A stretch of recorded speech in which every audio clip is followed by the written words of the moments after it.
Oke, kita bahas soal disrupsi. Kata yang satu ini kayaknya ada di mana-mana sekarang ya. Disrupsi itu pada dasarnya adalah kekuatan yang lagi ngebentuk ulang dunia kita. Mulai dari cara kita kerja, belanja, sampai cara kita ngobrol satu sama lain. Suka atau nggak suka, inilah realitas baru kita. Pernah nggak sih kamu ngerasa kalau dunia ini perubahannya cepat banget? Kayak baru kemarin belajar A, hari ini udah muncul Z. Kalau iya, tenang, kamu nggak sendirian. Perasaan itu tuh gejala dari era yang lagi kita jalanin sekarang. Yap, selamat datang di era disrupsi. Ini tuh bukan cuma satu kejadian atau satu tren sesaat loh, tapi benar-benar sebuah periode perubahan besar-besaran, di mana teknologi dan inovasi itu secara fundamental mengubah cara main di semua industri, bisnis, dan bahkan kehidupan kita sehari-hari.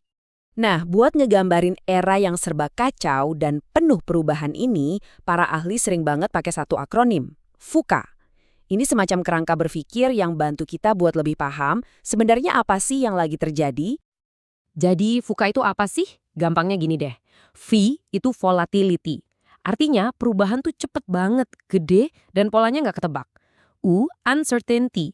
Masa depan tuh abu-abu, nggak ada yang tahu pasti, dan tantangan baru muncul terus. C, complexity.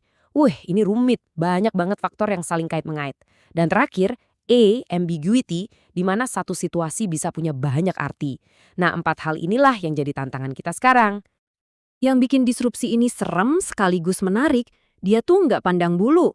Bahkan perusahaan raksasa yang kelihatannya udah kokoh banget pun bisa jatuh kalau mereka nggak hati-hati. Coba ingat nama-nama ini deh. Nokia, Kodak, BlackBerry. Dulu kan mereka ini raja di industrinya masing-masing ya kan? Siapa yang sangka mereka bakal tumbang? Tapi nyatanya mereka gagal beradaptasi sama teknologi baru dan kemauan konsumen yang berubah.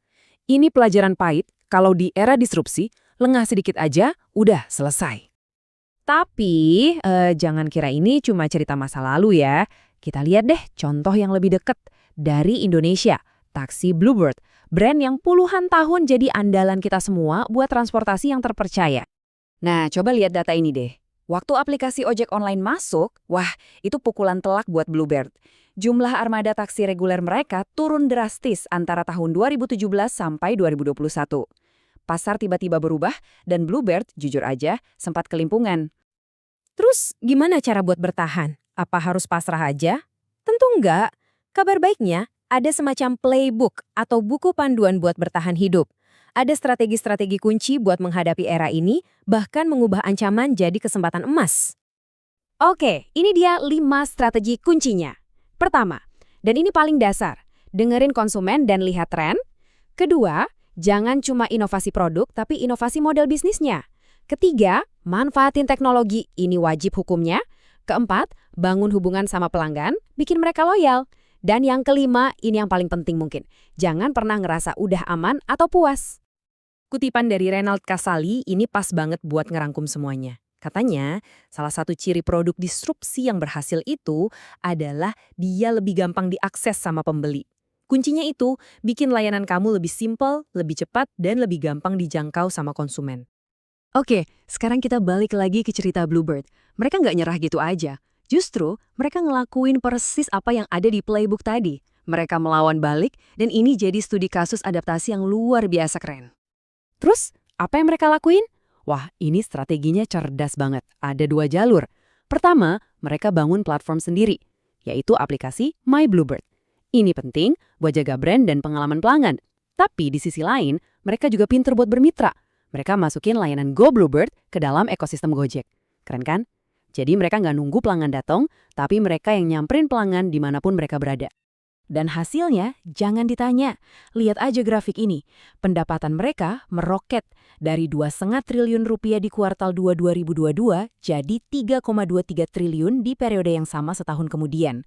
Labanya juga naik drastis. Ini bukti nyata kalau adaptasi dan inovasi itu benar-benar ngasih hasil. Tapi penting banget buat kita ingat, disrupsi itu bukan cuma soal bisnis. Prinsip-prinsip ini berlaku buat hampir semua aspek hidup kita.